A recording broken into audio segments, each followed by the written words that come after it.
Hey, welcome back to the 100 Hours in About an Hour podcast. I'm Brendan, and with me, like always, is Brock. Hello. And today we're just gonna try to spend a whole hour just talking about Final Fantasy One. Yeah.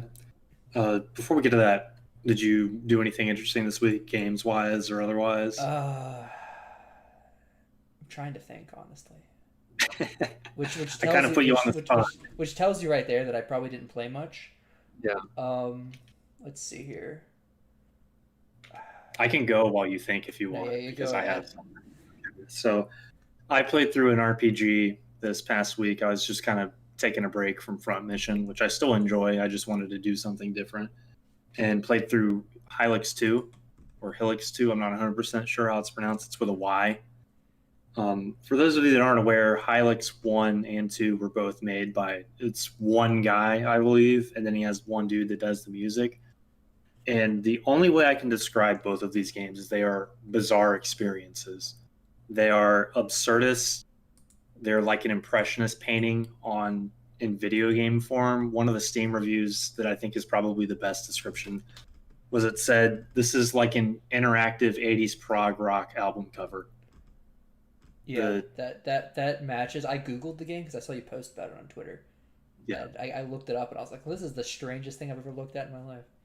and it's hard for me to do anything other than recommend the game, but I can't even really explain why I like it because it's sort of like if you go to an art gallery and there's a painting that's just it's the classic, oh, my 4-year-old could paint that, and it's like, well, they really couldn't. Like, you could give them paint, they couldn't paint something. I know it looks directionless and it looks absurd and just bizarre and stupid, but like, your kid couldn't have done that. I'm sorry. Yeah. That's what this game feels like. Is it? You know, when you start playing it, you're like, I feel like a 12-year-old is has the logic that's being applied to this game. When you start playing it, and like, it just has this weird hooks that sort of just sink into you, and you have no idea what's going on. Like, I couldn't even explain the story of the first game other than like you get your band back together.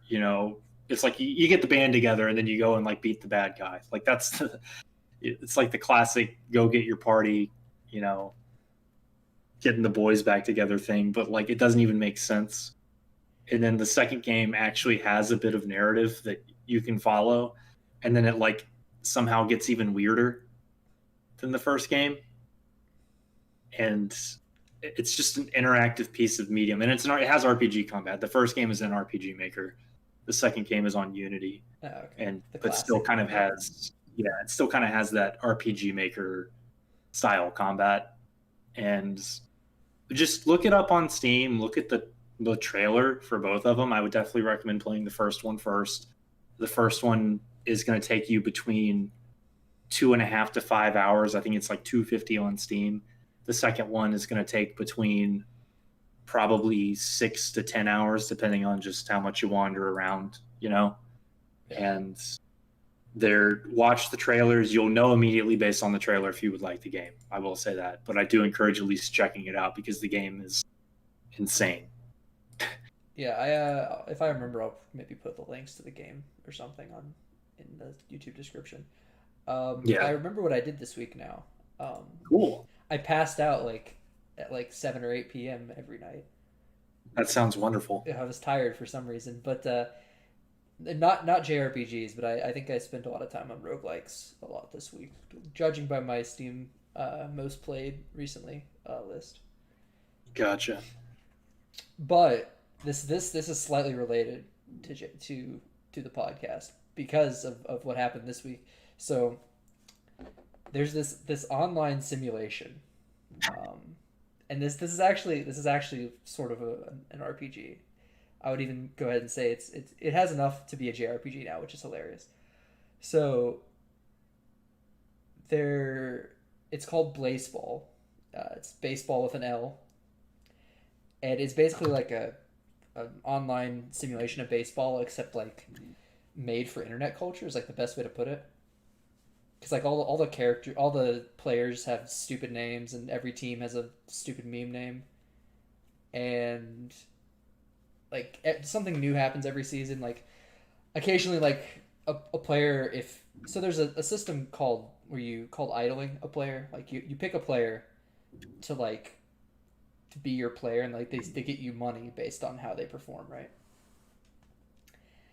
And so you get money off that, and like the most idolized players get like the top 20 list, and like every so often like a red dotted line will appear, and like the top 5 players will get trapped inside a peanut and not be able to play anymore. Um, and and Sure. it's just gonna sound weirder the more I talk about it. The reason I bring it up is because at the end of the playoffs this last season, they do a season a week because it's a simulation. They can. Um, at the end of the season, there's like this peanut, like giant peanut that keeps appearing, and it basically descended from the heavens and challenged the team that won the playoffs to a baseball fight.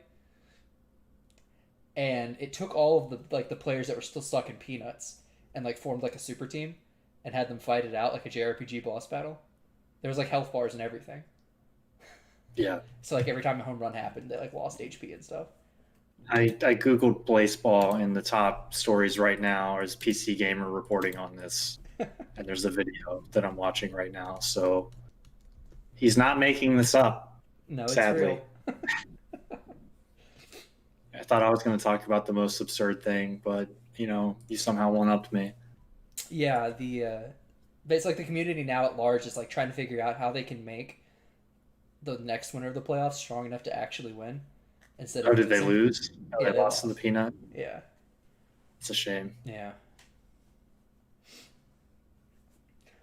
So yeah, that was my week. I spent a lot of time on Blaseball on Saturday night for sure. I kind of want to log in and like get into this, but I feel like it's just gonna take over my life because it It's seems like the kind of thing that's like a fourth wall breaking. You're actually in a horror movie, and it kind of infects you, and maybe you're actually a pod person trying to spread this virus right now. The vibe I'm getting. it's basically like salty bet, right? You know what salty bet is, right? Yeah. Because you can bet on matches, and that's how you make money. That's not something Besides you your player hear. hitting. Salty Bet is, for those of you who don't know, it's like a Mugen thing, which Mugen is a custom fighting game engine where you can insert any character. And Salty Bet is on, I don't know if it started out somewhere else, but there's a channel on Twitch called Salty Bet.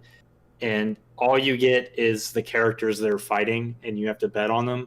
But the thing with Mugen is the custom characters are like the largest difference in power level between fighters that you can possibly imagine. Yeah. Like within the same character, like there can be 2 Gokus, and one of them can be like absolute trash, like dies in one hit, and then there's a Goku where like all of his moves hit everything on the screen, and he has infinite health, and he can stun like the enemy from 100 to 0 no matter how much they have, and you have no idea of like who is what. So like there will be like a little anime girl against Superman, and she'll kill Superman in 2 hits or something. Yeah, or Ronald McDonald, the god. Yeah. Yeah. Yeah. I feel like Ronald McDonald is one of the characters that was like really strong for a while, and I don't remember who else. It's been a while since I've been on Salty Bet. Yeah. So it's kind of the same thing where it's just like absurdist made up fighters, and you bet on who you think is going to win, and you actually have no idea. Yeah, and like another weird thing Blaseball did is there was a pitcher that died, but somehow I need to go look up the lore on this again. But somehow the community managed to like manipulate the game to bring him back from the dead. But when he came back from the dead, like every time he hit someone with a pitch, it would make them randomly switch teams. Oh. Okay. Yeah, that's the thing that happens. Yep. Wow. I think the only reason people wanted to bring him back too is because the name of the player was Jalen Hot Dog Fingers. Oh, okay. Yeah, so it's entirely for the meme name, and it's just yeah. Anyways, FF1. Yeah. Something that's also got a lot of weird stuff going on. So That's one way of putting it. Yeah, well, back in the day when Square Enix, well, I guess this was just Square at the time. Back when they were making their first JRPGs, I would say they didn't really know what they wanted to do because it wasn't really established as a formula yet, right? Yeah. The Dragon Quest, I mean, is the closest to the actual like JRPG formula that got decided on for a while. I would Um, agree. Yeah. yeah, because FF1 and FF2 are both very, very different from the standard JRPG formula. I would also argue that Final Fantasy has more in common with wizardry than Dragon Quest. Yeah, especially the older ones. Yeah, I mean Final Fantasy One specifically. Oh Yeah. yeah, yeah. Well, Final Fantasy One specifically is obviously someone at Square like like Dungeons and Dragons, like the old editions. Yeah. Um, Well, that's sort of why I say it's closer to wizardry because wizardry is basically D&D dungeon crawling, yeah, right? yeah. When did Wizardry start as a series? In the 80s, I can check real quick. Because FF1 might have just been based off Wizardry, honestly. I'm pretty sure that's. I'm checking right now. That would be my guess. Wizardry One came out in 1980. Yeah, it's totally based off Wizardry 1 then, yeah. Yeah, like you create a party at the start of the game. You have like Vancian, I believe is how you pronounce it, the D&D magic Fancy system and where it's like magic, yeah. spells per day.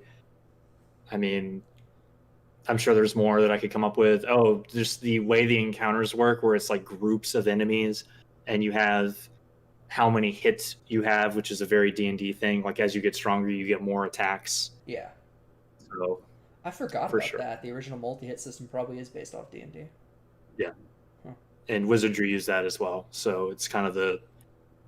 It's easy to say it's based off D&D, but it's like they might have just been copying Wizardry, which copied D&D. So it's kind of hard to say like Yeah. which one inspired what, but they're really both inspired by the same thing. Yeah, and they also in Final Fantasy 1, the original one. We're talking about the NES version here when I'm talking about this kind of stuff. When something died and your other characters were supposed to attack it, like they just didn't attack anything. Yeah, that's really sick. You can't just mash fight. You have to, and by really sick, I mean really annoying. You have to like get a feel for how much health things have, and then predict. Like oh, my second fighter is going to kill this ogre or whatever. So I need to have my black mage not cast fire on it. I'll cast fire on something else, Got it. and then what inevitably happens is your fighter misses, and then the ogre lives anyways. So you just end up getting really, really angry. I have like Thankfully, PTSD from bringing up ogres in that game I'm sorry. because the ogres is like the first part of the game where like the game just gets extremely hard. Yeah, the grogers, the Yeah. green ogres. Yeah. That's like the part of the game where until you get some levels, if your mages don't have spell slots to use fire, you're just not gonna have a good time. I think my favorite thing about the early part of the game is the wizard fight, which is kind of infamous in the speed run. It's like the very first very hard encounter you can get into because it's a forced encounter at a treasure chest, and there can be anywhere from 2 to 4 of these enemies, Yeah. and they're called wizards, and they look like mind flayers from D&D, and they don't use magic. They just beat the crap out of you. I know which enemy you're talking about. And they're even wearing robes and have a staff, but they're just like physical powerhouses, and they're just called wizards. I don't know if that's a translation thing. I don't know what they're called in the J version, but that's a 87 JRPG for you.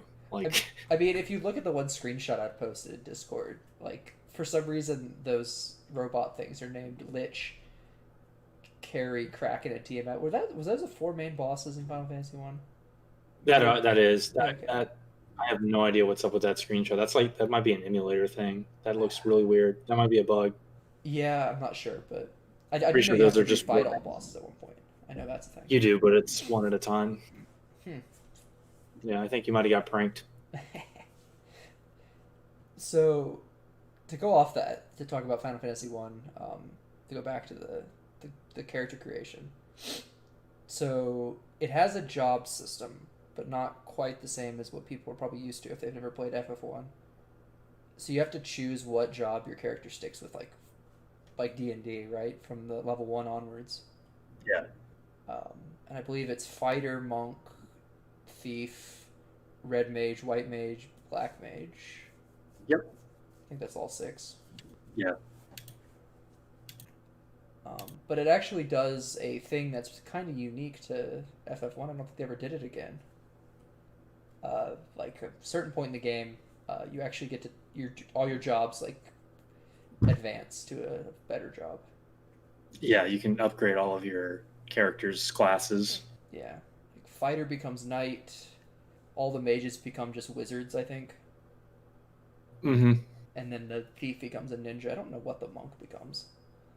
That's a great question. I think I, we would just know this well, I off the just top of our it's head. probably Master. like something dumb. Oh, master, right? I forgot. Right, that makes sense. And the funny thing is, I'd actually forgotten this from FF1. We were talking about it earlier. I encourage everyone to look up what the upgraded jobs look like in the NES version. They all just look like Giga Chads.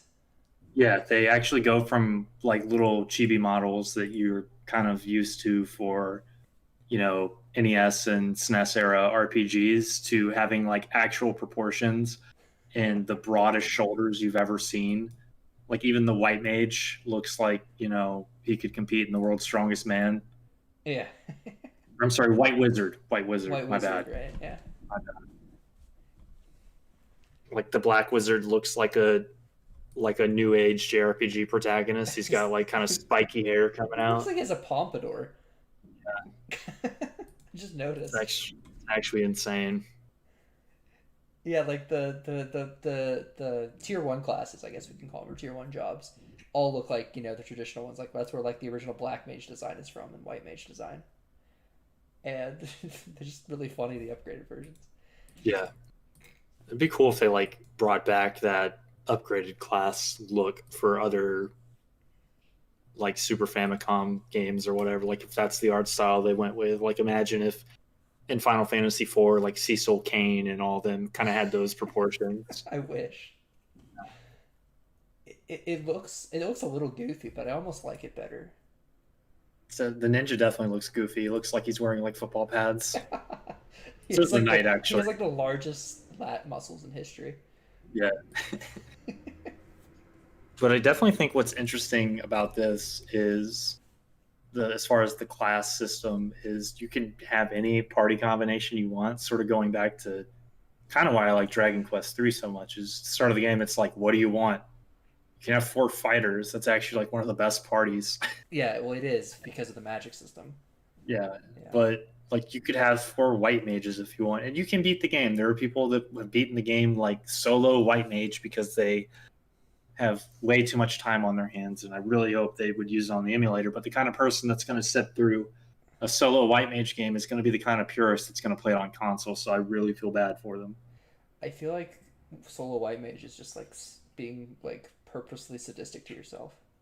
Yeah, I mean, there's people that do stupid RPG challenges all the time that just seem masochistic. So that's that's probably the OG one if I had to guess. My personal recommendation, if people were going to be playing it, is I think two fighters and then black mage, white mage. Yeah, that's like just the well balanced party. Enough physical, you have a healer. Black mages obviously turn into nuking, literal nuking machines later in the game. I Once they have think enough nuke spell is. slots. I mean, even like in the beginning of the game, like black mages are absurdly overpowered. They just don't have many spells. Well, I was making a joke because they actually learned nuke. Oh yeah, they do. It's actually called that back then too. Yeah, but I also think the other interesting thing that I'm sure we're going to get into more detail about this game is that a lot of things just don't work, at least in the NES version. Yeah, that's accurate. There are multiple spells that don't work, multiple items that don't work, just stats that don't work, which is stats not working is a pretty common thing in early Final Fantasy. Shout outs to Square Final Fantasy. Square Enix, or just like Square and Enix separately back in like the 90s and late 80s, just loved making games with stats that were broken. Yeah, and I mean I get it, right? Like I'm sure the work environment in the late 80s for someone making a JRPG wasn't the best. I doubt they were super high up on the totem pole and didn't have exactly long dev cycles to really iron out the details and there wasn't good testing, but it's still funny. Like the amount of things that just don't work, right? Yeah, yeah. Like blind in Final Fantasy VI, the Super Nintendo version, you get shades. That's all it does. It doesn't actually affect anything. This game has very similar things. Yeah, so the reason I forgot what the monks like upgraded job was called is because I got the original job wrong. It's black belt, which is why master makes sense. Yeah. I forgot they're called black belts. Yeah, so if I remember right, and this is huge spoilers for FF1, but isn't like the first boss you fight in the game like the final boss? Yeah, Yeah, yeah, he was Garland. He will knock you down, which the classic early translation thing, and then you just absolutely slap him around, yeah. right? You beat his ass, yeah. Yeah, and then of course you learn that, oh no, we have to actually do all this other stuff and stop all these fiends. The classic, the four fiends, Yeah, yeah. The four elements, the four crystals. If you've played another Final Fantasy game before, 6, you know the drill, right? Yep. Like they reused this formula for the first like 5 games, I think. Yeah, that sounds right. Although 2 is a little different, Two but is a whole nother beast. I love 2. But I love Saga games, so Yeah, it's that's basically a saga game. Yeah. Which isn't a bad thing. I think FF2 gets a lot of on called for hate. Let's just keep because people were like, "Oh, it's so stupid. You can stand in the starting area and just attack yourself until you get super strong." And it's like, well, you can do that in Final Fantasy 1 if you just grind in the starting area. It's no different. And B, you don't have to just hit yourself. You can just play the game normally. Yeah, you just play the game, and it's pretty well balanced. You don't have to grind too much. Yeah, It has but a that's really its good own. story too. Yeah, it actually has like a pretty in-depth story for the time. Like there's political intrigue and stuff like that, and it actually has a guest party member slot essentially for like the first half of the game where just people rotate in and out instead of just having 4 generic characters. It gives you like story important characters, which is kind of that's probably what I would say is definitely one of the weaker things of Final Fantasy 1, which is going to be you know definitely an issue with most early RPGs, is the story is just kind of there, I think it's actually pretty good from what I remember. It's but you're not really invested in no, your well, characters no, because your characters are just there to do things. they're generic blank slates, right? Yeah, They're the 4 heroes of light. That's all they are. Like they don't. There's no cuts. I mean, there's something to be equivalent to cutscenes, but there's no like development of your characters other than changing classes. yep. So it's a little hard to get invested in what's going on other than, oh, this guy's actually glitch or whatever. Yeah, the plot of FF1 is just like a massive time loop.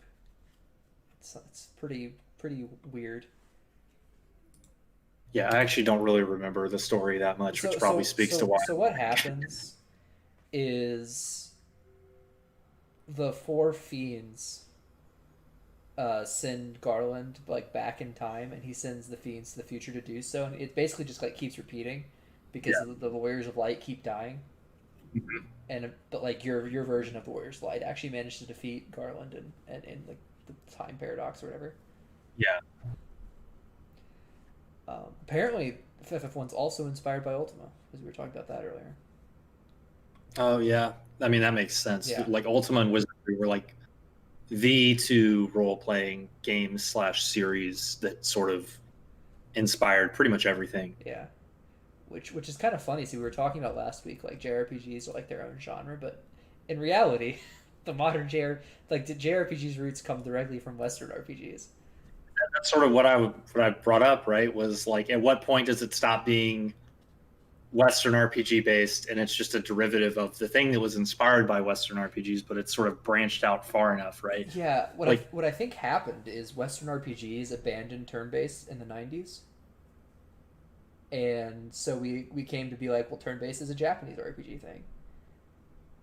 I don't know enough Western RPGs off the top of my head. I mean, obviously, the obvious ones are the Infinity Engine, like Baldur's Gate, Yeah. Planescape, Icewind Dale. I know Ultima switched to real time, and during Ultima 6 or 7, I'm not 100% sure. Wizardry kept the turn based thing like until I think Wizardry 8 went to real time. I'm not 100% sure, but that was in the 90s Japan like bought regardless. the Wizardry IP, didn't they? Some Japanese company. Yeah, now Wizardry is like a Japanese production. Like Japan loves Wizardry. It's really weird. They love Dragon Quest and they love Wizardry. I don't get it, but it's I think like it's probably because those were the two game series that people were playing when they were younger. yeah, probably. Yeah. But that's sort of kind of funny that Final Fantasy is way more Wizardry and Ultima inspired, and then Dragon Quest sort of is the actual. I would say Dragon Quest is like the original JRPG. Yeah, it is. And Final Fantasy is a Western RPG made in Japan-ish that started and kind of through derivations turned into the JRPG series. Yeah, it turned more into Dragon Quest by Final Fantasy 3, I would say. Kind of. Final Fantasy 3 is interesting though. Yeah. Final Fantasy 3 is sort of like FF1 again, except you can change jobs. I have a lot to say about Final Fantasy 3, but I don't know that I want to get into it right now. It's just it's definitely a Final Fantasy 5 prototype, and 5 did everything better. Not that 3 is a bad game, but you can tell that 3 they had a lot of ideas.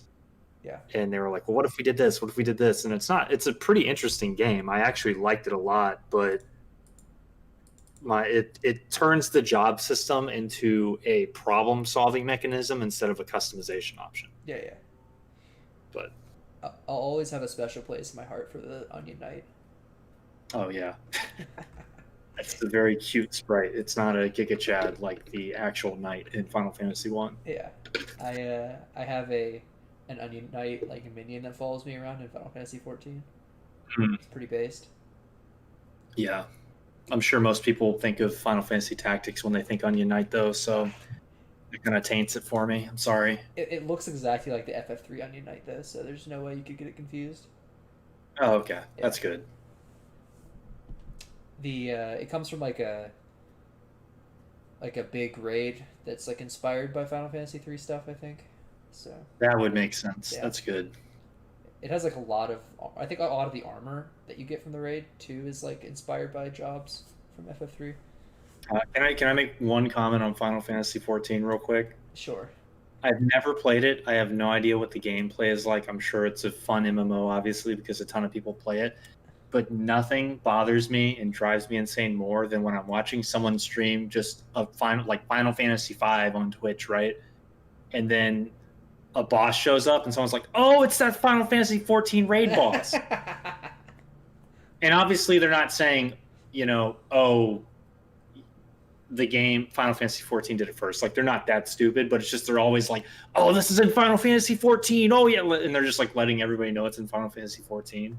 I don't know why that bothers me, but like it happens like every like anytime someone's streaming like a Final Fantasy playthrough of like an older Final Fantasy game, they're just like, "Oh yeah, this is an FF14. This is an FF14," and it's like, why are you telling everybody? Go back and play the older games so you can experience where the bosses came from. That's my response. Yeah, but that's just me. That's my like old man yells at cloud moment. No, Like, it doesn't bother me. I could see how that'd be annoying. FF14 does have like a lot of fan service bosses. Yeah, and I mean, honestly, that's cool, Yeah. right? Like, I think a lot of FF6 bosses, like you know the train from FF6, that's a raid boss in 14. Of course it is, right? You fight the Phantom Train. It's pretty great. It's good. I mean, that is cool. Like, why not? Yeah. Like, if you have control of that IP, why would you not make a bunch of references that are going to keep people playing the game? Well, it's so easy on the developers too, right? Because they just pick a boss and then adapt it. Like, maybe change the music or Yeah. something. Well, it's actually like the FF6 music, but remastered. It's really good. Yeah, there you go. They just remix the the soundtrack of the game he's from. Yeah. That's my FF14 side rant, though. Like I'm sorry. the FF3 Overworld theme is in 14 remastered. I would not be surprised if there's a song from every Final Fantasy game in Final Oh, Fantasy sure 14. FF1, I suppose, like maybe like the main like theme music is probably in 14. That's in like most Final Fantasy. Yeah. I don't know if it's in everyone, but it's in most. So It's probably not in 12 because I'm not gonna get into that. Oh, do you not like 12? I don't like the OST in 12 very much. I think it's kind of a travesty. Okay, well, So I'm sure Dream Boom would hear you say that. the reason I want to bring this up, there's one thing in the OST that it's relevant to talking about, like, because like Final Fantasy always has like the Final Fantasy like battle music, victory music, right? That's always Yeah, kind of like the da da da da da da da da or something similar. and then it kind of like does its own thing after Yeah, that. yeah. FF12 like doesn't have that except like occasionally like after a boss battle. Yeah, because you're never like going into an encounter screen, so it's like, how would they do that? Yeah, Because you can which just, leads to my next issue, which is there's no battle music in that game. yeah, It just but like I mean, plays the same boring overworld theme for hours on end until you get out of an area. like, what if the battle music in the game sucks, right? It would be better Like, than listening to the and same soundtrack for hours. that al- that also goes back to what we talked about in another episode, where it's like the song keeps getting interrupted, Yeah, right? So that's just more of a function of like you not liking the environmental theme. yeah. They're just the you spend so much time in like the same area in that game, and you just hear the same song over and over, and it gets really old.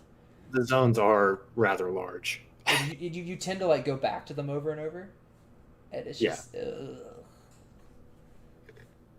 Like I can hear the Dalmasca theme in my head right now I can't, unfortunately. because you hear it so much in that game. Anyways, Yeah. FF1. Anyways. Which I'll just like FF1 soundtrack is better than a lot of games, honestly, even though it's on NES. What's the Cave of Hysteria or whatever? Yeah. It definitely has a very powerful soundtrack. I would definitely say that Final Fantasy One, and I'm gonna obviously compare Dragon Quest to this a lot because those are like the two big franchises. Like both games just have iconic music. Although I would say Final Fantasy One has way more, but like Dragon Quest, like the Dragon Quest One, the overworld theme, like you hear that and you're like, this is the JRPG theme. Yeah, yeah. But Final Fantasy One like just has very, very, very good music. FF1's battle theme is like one of the most iconic battle themes ever. Can't hear it in my head right now. I gotta look it up. I'm sorry. I'm a I fake gamer. can't think of like a battle theme that like is more instantly recognizable. I'm pulling it up. Because I think they remake. I think in a couple games they reuse it, but obviously it's been remixed. I feel like FF5 maybe has a remix of the Final Fantasy One battle theme. I'm not sure on that one. I couldn't tell you. Okay, now that I listened to like the first like 10 seconds, it's like, okay, yeah. Yep. Just like that opening, it has, for those of you that aren't pulling it up immediately, it has that opening kind of like bass guitar, but in an NES sound chip font. And then, you have like the lead melodies that starts playing, and it kind of goes into like a little high, sharp, abrupt, repeating noise, and then it just kind of loops around. It's a very interesting like song composition, honestly. Yeah. They got so creative back then. Like the reason people always, I think, talk about how much they love old soundtracks is because they had to get really creative to make them sound good. Yeah. I think this is kind of a random connection, but another very, very like iconic old battle theme that jumps out to me is in let me make sure I say this is iconic, and I'm not 100% sure that this is what I'm thinking of. Just double checking that this is what I'm hearing in my head right now. It's a song by Sakuraba because I could recognize it instantly. It's the Pokemon Red and Blue Elite Four theme. Oh yeah, I know what you're talking about. And that is the one I'm thinking of. Yeah, the Champion theme as well is also very good. But like those themes, just very, very like they have that like attacking feeling. Like the songs themselves feel like they're attacking. Yeah, and that's what the Final Fantasy One just regular combat theme sounds like too. Yeah, I would say like FF1's combat theme and like the original Pokemon combat theme are both like probably on the same level of instant recognition if you've played like any JRPGs. Yeah. You just know it. It'd be like the $200 question in a music quiz. Yeah. This is a random aside. I can't remember the. Oh, hold on. Nope. Ignore me. Ooh.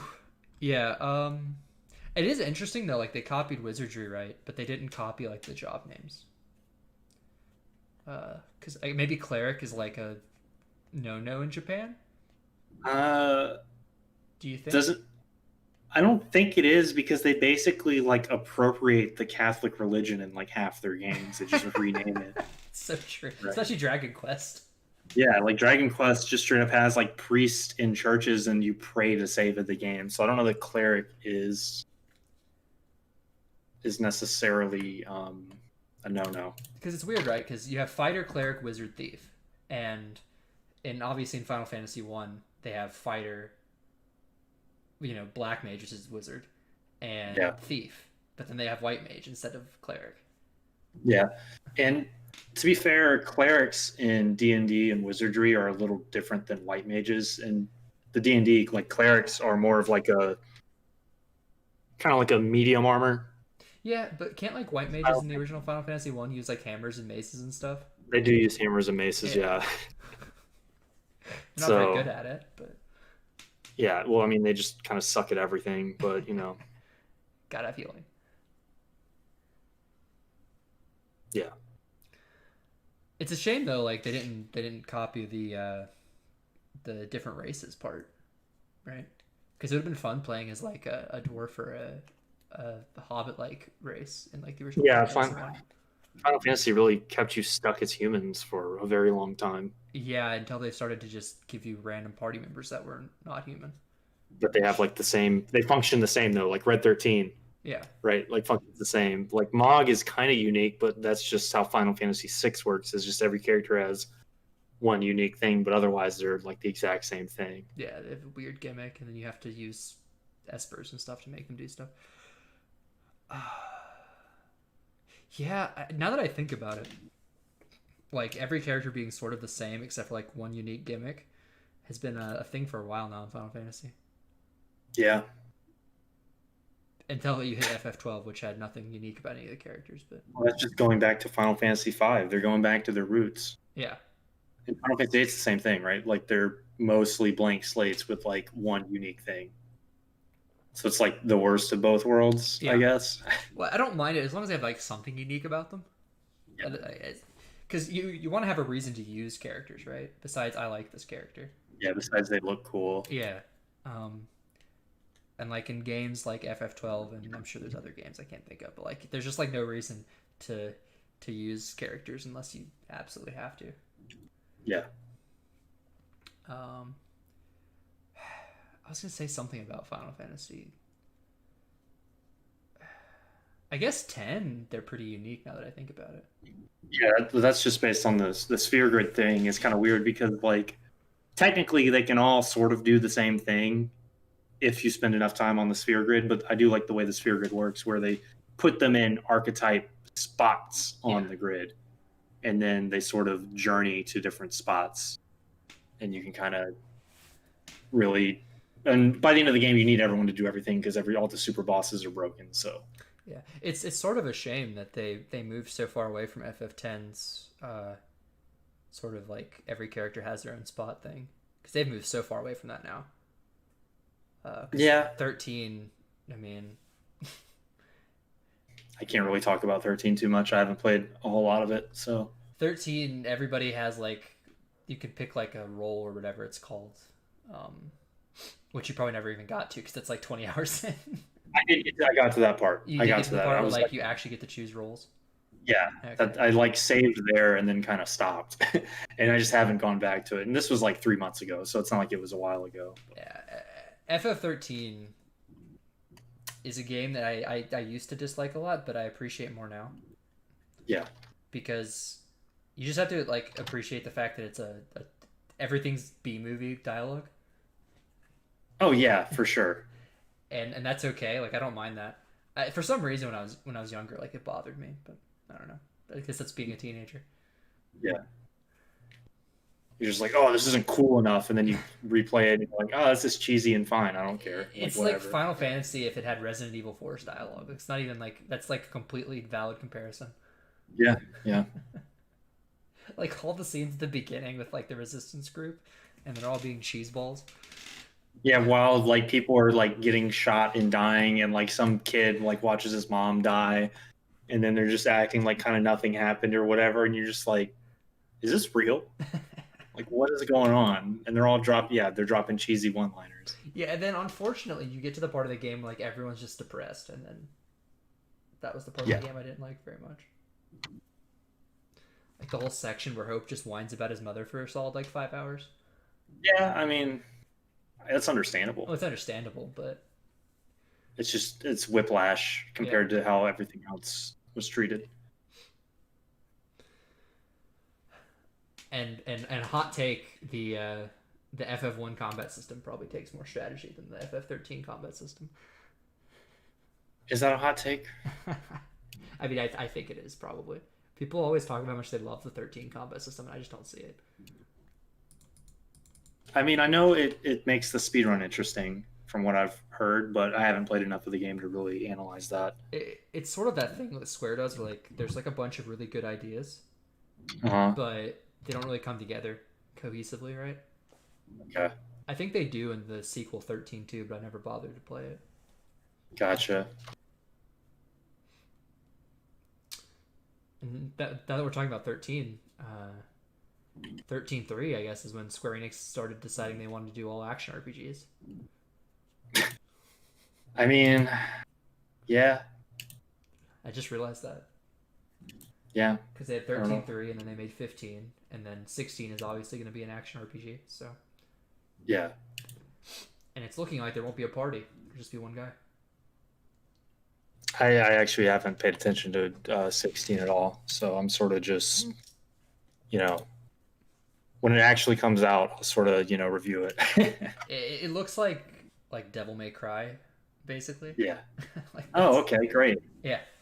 I'm sure Final Fantasy will do Devil May Cry better than Devil May Cry, a series that's been Devil May Cry for the entire existence of Devil May Cry.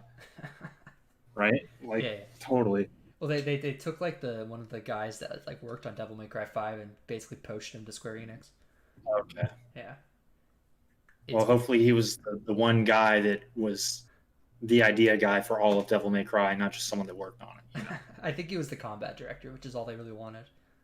Okay. Because the setting itself is actually high fantasy, so. Okay. Which thank God they're going back to high fantasy. That's all I gotta say. Yeah. I don't mind. I actually really like steampunk as a setting and cyberpunk as a setting, but Final Fantasy, when it does it, it kind of like doesn't commit to it. Yeah, that's a good way to put it. That's one of my biggest problems with like Final Fantasy VII, since we've just stopped talking about Final Fantasy 1 at this point. But that's all right. it's I know it starts out like steampunk sci-fi and Midgar, and it's really awesome. Then you get out of Midgar and it's like, oh, this is just a Final Fantasy game. Yeah, it goes straight generic. Yeah, which is really weird because like even going back to Final Fantasy 1, like there's war mech, like there's just a mech that's an enemy. Oh yeah. A high fantasy game. Final Fantasy has always done that. Well, that's the classic trope that we've never really talked about on this podcast. There's always like an ancient technological civilization in JRPGs. Yeah, but like this isn't even explained. It's just a random enemy that can just destroy you, right? They're just like, oh, we're just gonna put a mech that uses like nukes you in the game. Yeah, I guess it's not explained in FF1. Yeah, I mean it can be implied because there's like a time loop thing going on. So maybe Garland at some point in time like got this mech to work for him or whatever. Like he just poached technology in a timeline and teleported it, but like it's not actually explained. It's not, and when you do time travel in that game, you go into the past, not the future. So yeah, who knows?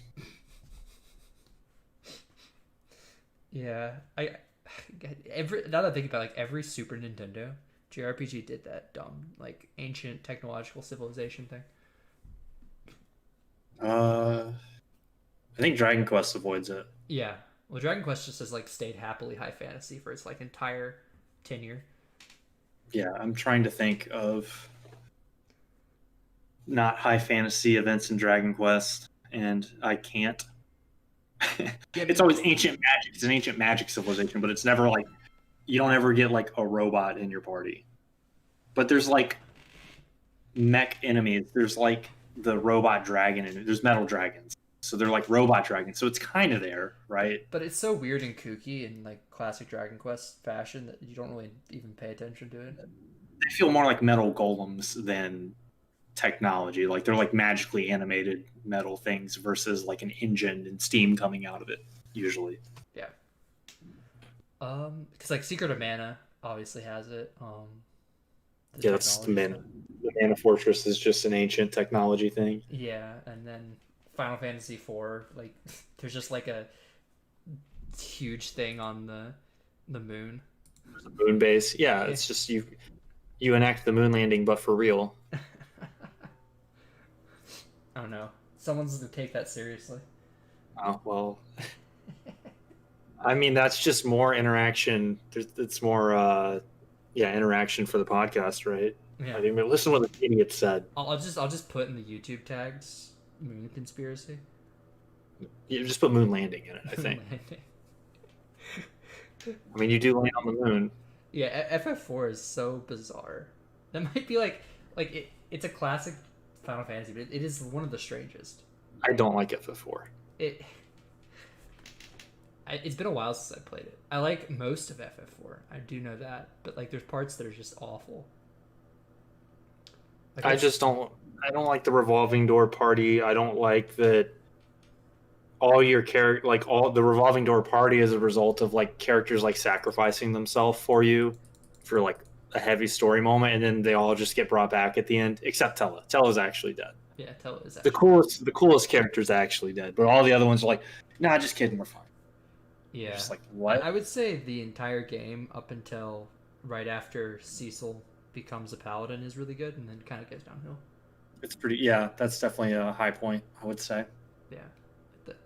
I feel like that part was early, like that was like their initial concept, and then they weren't sure what to do afterwards. Also, side note, how many RPGs have you go to a celestial body at the end of the game? Like, can we have a list? Can that be one of our episodes? We can talk about like Final Fantasy IV. Grandia 2. Yeah, Grandia 2, Digital Devil Saga 2. You go to the sun. How many games do you go to the sun? That might be the only one. Yeah, it's the only. It's a very bold move. I'm trying to think of more games that do that. I mean, Fighting God obviously is the overdone one. Yeah, but that usually doesn't take place. That's usually like in an alternate dimension. Yeah. Or just in a temple of some sort. But yeah, I say classic, but we're having trouble thinking of it off the top. I sort of just put us both on the spot. So maybe we that both wasn't just play a lot of games that happen to have it in it. I don't think it's that common. It's just kind of funny. Yeah. It's funny because you'll be in like a high fantasy setting and end up on the moon. Yep. Yeah, through technology. In Grandia 2, you fly on a giant sword. It has a cockpit, though. It has like a space cockpit. It's so weird. That game is weird. I have a lot to say about Grandia 2. Grandia 2 is like part high fantasy JRPG, part like horror simulation. Yeah. There's so many like disturbing imagery things in that game. Yeah, it's like part harem anime. Oh yeah. Well, it's only 2 girls, so. That are also like the same body Yeah. for most of the game. Spoilers. I mean that happens early on, so it's not too Yeah. bad. I meant that they're the same body for most of the game as a spoiler. I will say that like Grandia 2, more games need to do combat like that. Yeah, it definitely has a very, very good combat system. Yeah, just like add strategy in, because like in Grandia 2, like there's a turn order, but like your characters have to like actively like move even after being told to do things. Yeah. So like if a character's running to attack one of your other characters and you interrupt them with another character, like it cancels their turn. It's pretty cool. And you can like see everybody's turn order on like a bar, so you can kind of try and time things, and like certain things have different charge up times, so you have to kind of plan like, well, this move has a really long wind up, so I need to use it now, versus like trying to use it in a very small window and stuff like that. Also, magic's super overpowered, and the game has no way to skip animations, which is a big problem because everything has. It's a 90s RPG, so that's common. Yeah. The only I think the combat like completely kind of falls apart though on bosses. it falls apart on every boss except the bosses that are very difficult because they have like 5 parts to them, and then they're impossible. Because like you can't, the interrupting system just doesn't work as well because the bosses don't really move. The big bosses don't. It doesn't work very well, or you stun lock the boss to death because it's one thing. Those are the two options. Well, that's how I built Ryudo. I just gave him like every like extra attack buff, and he would just sit there hacking them so they couldn't move. Yeah. And he does like the most damage too, so. Yep.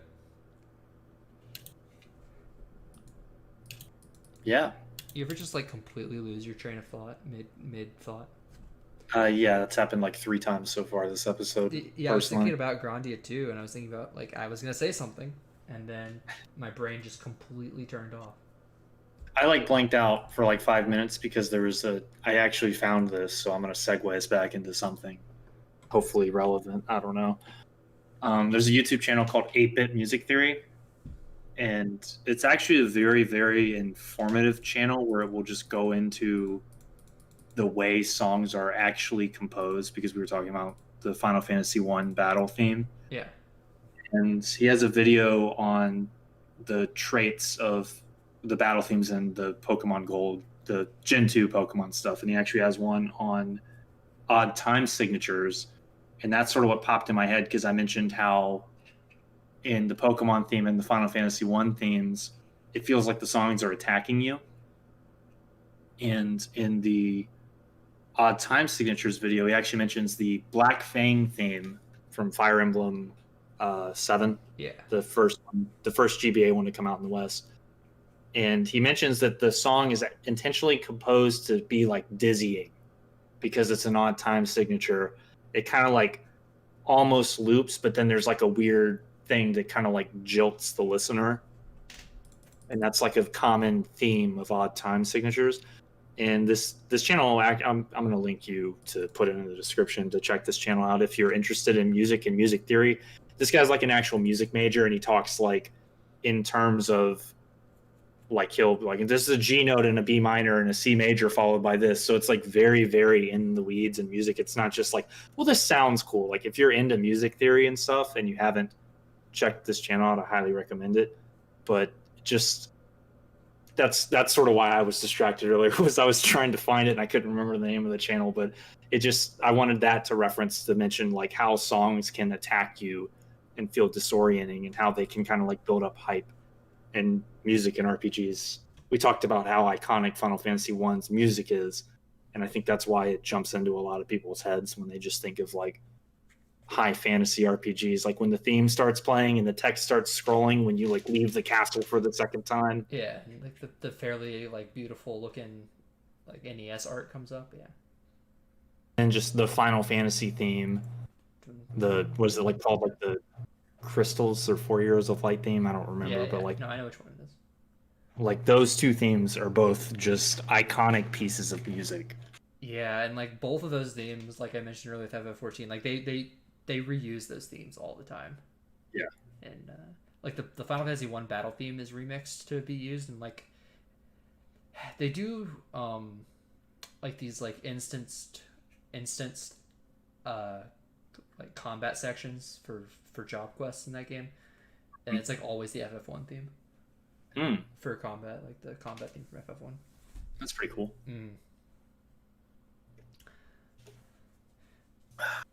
So another thing that we kind of glossed over or whatever earlier was that FF1 has a lot of things that are broken. Oh yeah, right. We did talk about that briefly. Yeah, there are magic spells that just straight up don't work, and they're both magic spells that, if they did work, and they do work in the remakes, they'd be very good. The two biggest ones are Temper and Saber, and both of those increase your allies' attacks. And those are the only spells that increase your attack. There's other ones that increase speed, and those do work, which are nice. And that's speed is like kind of related to attack because it gets speed you more like affecting your ATB bar, or is it like the it affects your number of attacks. Okay. So it's like haste. Got it. Yeah. Speed is haste. Like the spell speed is haste or whatever.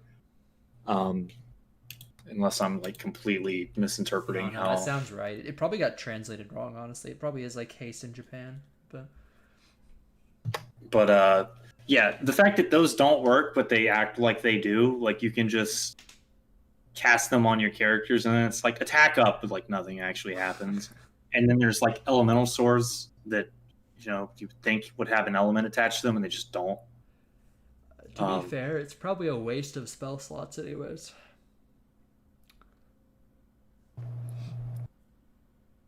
Because you just want your black mage casting like Fire Aga or, well, I guess Fire 3 in this case. Well, like ninjas learn black magic. Oh, right, they do. Yeah, so ninjas actually learn like temper, I think, or they learn either temper or saber. I don't remember which one, but it's just like there's no point in casting it. If you're brave enough to use a thief in FF1. Yeah, that's the other thing is I don't remember which stats like straight up don't work. I think it's intelligence does nothing in the NES version, which is really great because wizards and white mages are supposed to have a lot of intelligence to help them do things, but in reality it does absolutely nothing. Yeah, well, they're still broken regardless. It'd be kind of terrifying if they did have the stat.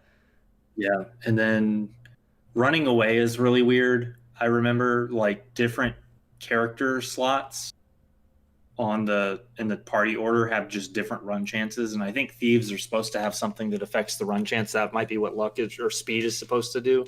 Yeah. But like it actually doesn't do anything, I think. Luck is probably broken if that's in FF1 because it's always broken in those games. Yeah, it's broken in like every game. But yeah, thankfully they fixed all that in the remakes. To my knowledge, like I played the PSP version of Final Fantasy 1 and Temper and Saber definitely did things. So yeah, same with the GBA version. I would play either like the GBA version or like the PSP version because they're just more friendly. Yeah, playing the NES FF1 is one of the hardest games. Because like you'll just go into a fight and fights are so random with how many enemies you get. You'll just like get like 4 ogres and well, I guess it's time to die. Yeah.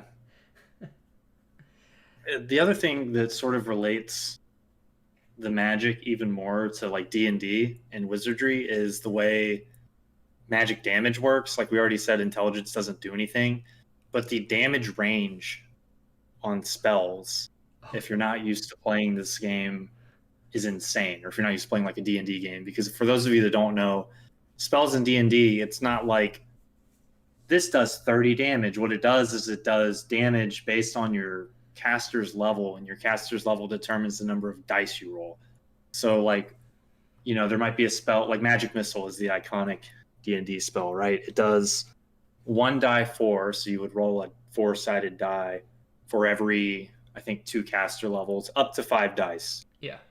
So you'd roll 5 dice, 4-sided dice. So your damage range is 4 to 20. Blaze it. What they did for Final Fantasy was they just gave spells, and this is the same in wizardry, by the way. Spells just have massive damage ranges as though they're rolling a bunch of dice. Like Fire 1 does 10 to 40 fire damage. That's the range. Thunder, 10 to 40 lightning damage. I think the level 2, yeah. Fire 2, 30 to 120 fire damage. Lightning 2 is the same. What's Fire 3? The tier 3 spells, 60 to 240.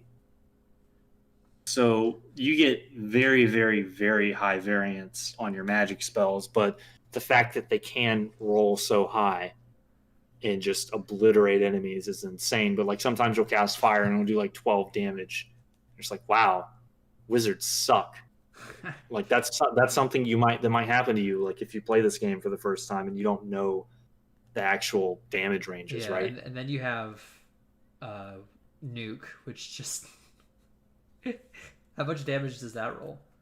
It's instant death. Or that's kill. Oh, sorry, Flare. Flare just has massive non-elemental damage. I'm looking at it. It's not giving me the roll. Well, I remember doing like maximum on the boss when I played it on GBA. Yeah. Like it was like 999. Let's see. I'm trying to look it up, but it's kind of hard. I'm pretty sure it at least in the GBA version, by the time you get Flare, I think every time you hit something with it, it does max damage. In the NES version, it does 200 to 400 to everything, It's still really which strong. is obviously a lot. Yeah, that's actually one of the things I appreciate about FF1 is it doesn't have stat inflation. Yeah. The max stats for HP and MP are 999 instead of 9,999, or even higher in some games. Yeah. Like in the Legend of Heroes series, in like the second or third games in like a particular saga, like your stats just like bloat to an insane degree, especially in the newest ones. Yeah. Like you'll just be chilling with like 30,000 health. Yeah, and to put into context, that those numbers, like new 200 to 400, some people may be like, that's not a whole lot. The final boss has 2,000 health. Yeah. Like, You just in slap the him. You NES just version, slap him with flare till he dies. I remember. yeah, you nuke him down until he dies. Like, it's not. Yeah, the first story boss, the first real story boss, Lich, has 400. Yeah. So and fire does more damage, so you just like fire to him like 3 times and he's dead. Yeah, the bosses are not the issue in Final Fantasy One. Yeah. The everything else. It's just the extreme amount of just regular random encounters that you're slogging through, because there's like regular, like I just said, the final boss is 2,000 health. Like the regular encounters in the final temple have like the enemies have around like 300 health. Yeah, each. and the problem is there'll be like a whole like pile of them, and your mage can't keep casting AoE spells because they don't have spell slots. Yeah. It just turns into a nightmare. Yep. Yeah, there's also like a lot of interesting just game design things that we could probably get into if we knew more about the game. But like if you've ever watched, like, I highly recommend watching the Taskbot AGDQ run of Final Fantasy One on YouTube, where they actually talk a lot about just encounter rates and RNG manipulation, just the amount of programming stuff in this game. Obviously, they go into more detail about what's broken, Yeah. but just the amount of I know we kind of joked and made fun of like how broken everything is, but like it's honestly impressive the amount of things they fit into this game and how big you and don't have very much expensive data it on is. an NES cartridge is the big issue. Yeah. Yeah. But just the way encounter tiles work and encounters and priorities of things and how you can like override certain things and just Yeah, there's only so much temporary memory in FF1. Like I know enough about like coding now that I'm sure that's how it works. Is they basically just manipulate the temporary memory. I don't want to confirm or deny that. Because like they have to store like all the assets in the cartridge, but like also still have space for you to interact with stuff, and that's probably how the RNG gets manipulated. Yeah. Man, what a game. Yeah, well, I actually made like a game, really garbage, like text-based adventure game back when I was in college, and you run into How'd that memory go? issues so fast. Oh, really? Yeah. You have to like work on clearing memory regularly and kind of. You have to like optimize everything. Yeah. Like that was like the big thing that Iwata did with Pokemon back in the day. Is I want to say it was gold and silver. They like couldn't fit it onto the cartridge. Yeah. And Iwata was just like, let me have it, and then he just like optimized it and then also added in Kanto. Oh, wow. Okay. That was like a massive like moment as a kid when you beat the Johto region. It's like, oh no, you can go to Kanto and refight everyone, including Red. Yeah. It Like basically, you fight Ash. if I get it right, like Iwata would basically like, well, we have all this memory left. We could put Kanto in too if we wanted. That's insane. Yeah. The guy was also, a genius, apparently. Yeah. Another Final Fantasy One NES-ism that's like something that you won't expect and something that a lot of people, including myself, take for granted. You cannot buy items in stacks. If you want to buy potions, you have to buy them one at a time. Oh yeah, the original one. Yeah, I remember that. Yeah.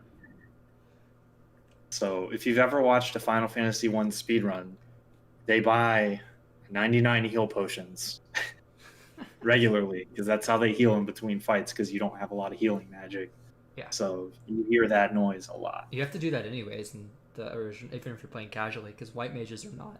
They're useful for like big fights, but Yep. like you don't want to be using their healing magic outside of that. Yeah. Yeah, you want to use tents and cabins when you're not in a dungeon, and then healing potions when you're in a dungeon. Yeah, which I like. I know it's too hardcore now for modern video gaming, but I do. Wow, enjoy you're not when giving you can't people a just lot of spam credit there. heal. Really throwing modern gamers under the bus there. I mean, I am, because games keep getting easier. Yeah, Which maybe. is not a bad thing necessarily. I'm just saying. Yeah, I'm just saying, if you want to be a little baby gamer, you know. Yeah. You want to play the game difficulty they offer now, where it's just like story difficulty. I honestly don't have a problem with that. Well, I don't either. I actually prefer, like, if they're going to make the game, easy, at least like make a difficulty higher than that like is actually like hard. Yeah, I prefer because that. What I hate is when there's no setting at all, right? yeah, especially like if they go into it with the conscious decision of we're going to have a story difficulty, that means that theoretically they could not pull any punches difficulty wise with the non-story setting, but what inevitably ends up happening is like the story setting is what it should be, a story setting, and then the regular difficulty is just like still really easy. Yeah. The only difficulty setting I've ever had a problem with is in Fire Emblem. In the newest games, I want to say it's only in the Fates trilogy that they did on the 3DS. They have this difficulty called Phoenix Mode, and I don't know if you know what Phoenix Mode is. Probably, maybe not. I don't. Not. So Phoenix Mode is like, I don't have a problem with like the quote unquote casual mode they started adding since Fire Emblem Awakening, which is like your units come back after the battle if they die. Yeah, that doesn't bother me. That one's fine. Phoenix Mode is like on a whole nother level of casual, to like the point where I'm like, why even play the game?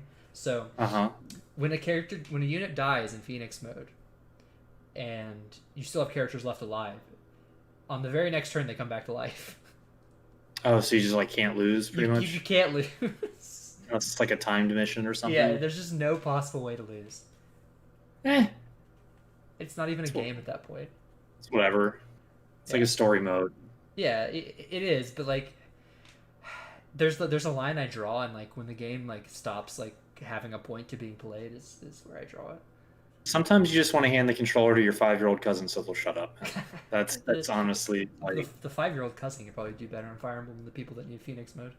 I mean, maybe, but it's whatever. They never added it back in, which means they must have gotten like some really nasty feedback from fans. I mean, the type of people that would actually like email them and complain about that are the type of people that I would want to tick off on purpose. Personally, like I would just like, I would make it mandatory and then just be like, well, like if it's bothering you, that just means your characters are dying and you suck anyways, which is why you're even noticing that it's happening. So maybe you should get good. Like I would intentionally like prod that beehive probably. Yeah, they sort of kept Phoenix Mode in the newest game. But like they made it like an actual like semi-good mechanic instead. Oh, okay. So you have like a limited amount, and I wish they'd given you less uses of this, but you can like if something bad happens, you can like turn back like time and to go back to a previous turn. Oh, okay. Yeah.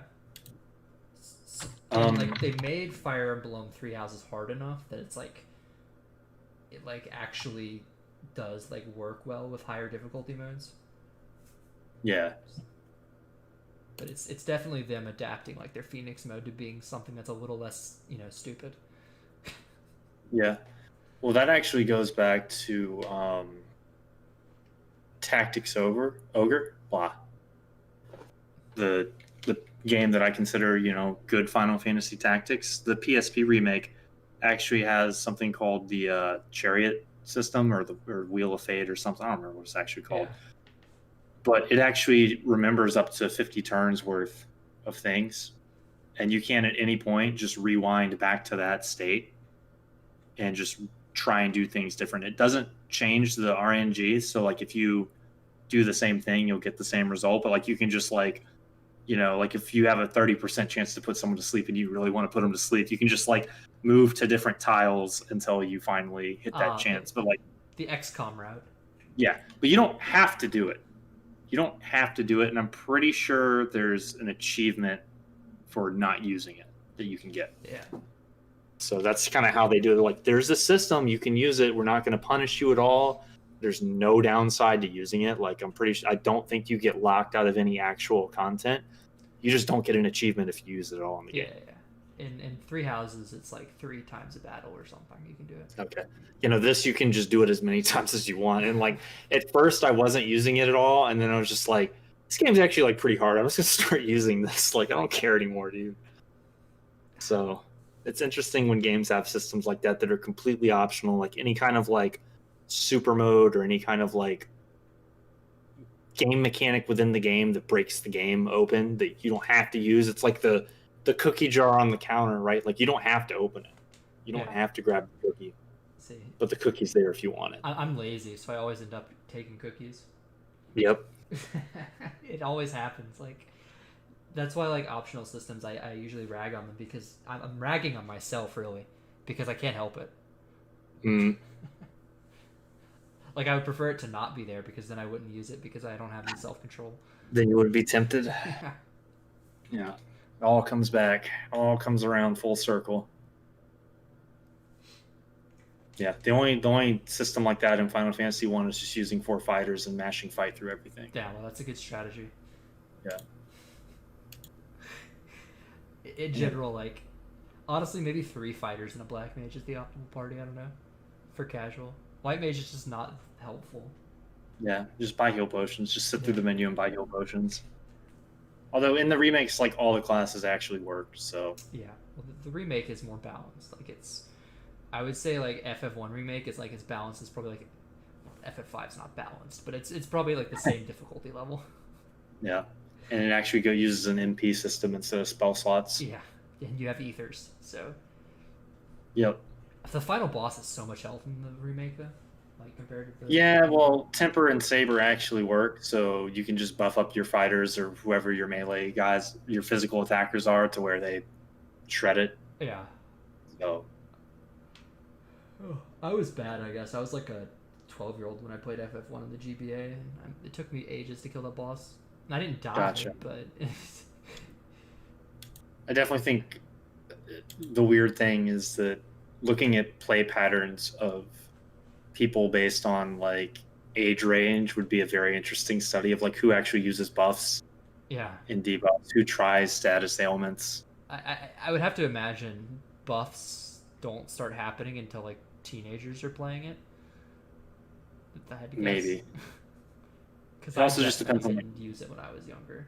Yeah, same. It depends on, like, what game series they're playing, and, like, and another one is item usage, like who actually uses consumables versus who does the classic. I have 10 mega elixirs in my inventory at the end of the game, whereas there's some people that are just like, this boss is hard, everyone's hurt, I'm just going to use a mega elixir, whatever. The classic, like, catch-22 from newer games now is they have like super difficulties that you can play after New Game Plus, and you can bring your items along, so like you just save them for New Game Plus.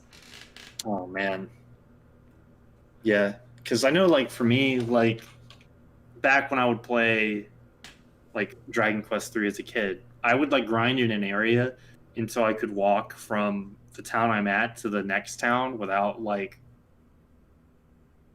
dying, and I wouldn't buy consumable items. So it was literally all on my pilgrim, which was the cleric in the English version. It was all dependent on their MP pool, like, keeping everyone alive, right? And then it got to the point where now I'm like, okay, I'm buying a bunch of herbs. I'm not going to grind until I have all the equipment. Like, I can totally make it there where I need to be, and I'm just going to, like, play smart. Yep. And it's just the speed at which I can play games now because I use consumables is, like, way faster, right? I've learned that too. When I go back and play games that, like, felt like they took me ages as a kid, I just run them over now. Yeah, it's like, oh, I'm not grinding every single place for all of the equipment in like until my guys are walking gods of the area, because that takes forever. I can just buy like 2 weapons, a piece of armor, and like 6 herbs and just walk to where I need to walk to or whatever. Yeah, I mean, even in like Dragon Quest 8, that's like a thing where, like, it takes forever to get all the equipment if you actually try. Yeah. It's not worth it. Yeah. I mean, I imagine if I had played Final Fantasy 1 instead of Dragon Warrior 1, that would have changed, because in Final Fantasy 1, you need the heal potions. Yeah, like you have to. absolutely. Yeah. I don't think you can beat that game without them. Yeah. White mages just can't keep up. Yeah. Because the way spell slots are, like, you'll have like only like 2 cure 2s. Yay. Yeah, and then you'll have like 6 cure 1s or whatever. Yeah. That's your healing. Yeah, and like it would have been good if like what they should have done is they should have made like random encounters harder, but way less of them. To make it That more would of have a been balanced interesting. game, right? Because that's how D&D works. Yeah, I mean D&D, it's obviously all up to the DM or whatever, but yeah, like D&D, like if you're in a dungeon, you're not going to get into 40 small skirmishes. You're probably in one session going to get in maybe 3 fights, Yeah. maybe 4, depending on how sadistic the DM is. But like honestly, the best dungeons have maybe like 2 encounters in them. Whereas as far as like fight encounters, for combat like encounters. dungeon design for Dungeons and Dragons, like for me, like you want to have a small amount of encounters that effectively drain the party's resources, so like the boss is hard. Like, Yeah. And encounters in that case they don't have to be fighting something. It can just be like a trap or a puzzle that's going to drain spell slots because they need to use magic to solve the problem or something. Yeah. Which obviously, like in like Final Fantasy, they can't really do that, so it's going to be more fights. But like you said, they could just do stronger fights, more spaced out. Yeah, like Etrian Odyssey actually, although the encounter rate in those games are high, but Etrian Odyssey does a really good job of like traps draining your resources. Yeah, and that's just more something kind of going back to the wizardry thing. Like wizardry games, there are things that will just like the traps will just straight up like drain your MP or drain your spell slots or drain your health or require you to like the spell casting classes have spells that you need to cast in certain areas, right? Yeah, like you need to cast the spell that lets you fly over poison or whatever. Yeah. And so that's a way that they sort of like drain your resources and stuff like that. And then you hit a teleport trap and you get teleported into like an area and die, and you're just like, why did anything? Wizardry 1, dude, you want to talk about some BS, man? Oh, I've been like you can. There are traps, like the chests are trapped with random traps, and you have to examine them and guess, right? And if you guess wrong, the trap goes off. There's a teleport trap that will teleport you to a random square on the map, and if you get teleported into a wall, your entire team gets wiped.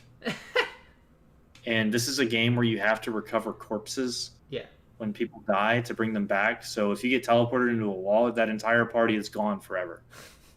You cannot bring them back. Sounds like a great game. Yeah. Never playing it. Thankfully, you can hit the reset button on the console, and it like goes back to right before that happened. Yeah. The worst thing is like games like autosaves. You can't do that. Yeah. Yeah, this game auto-saves, but like immediately before you get screwed over. It's pretty good. Okay. It's like in your favor. It's really weird. Like mystery dungeon games definitely try to screw you with autosaves. Yeah.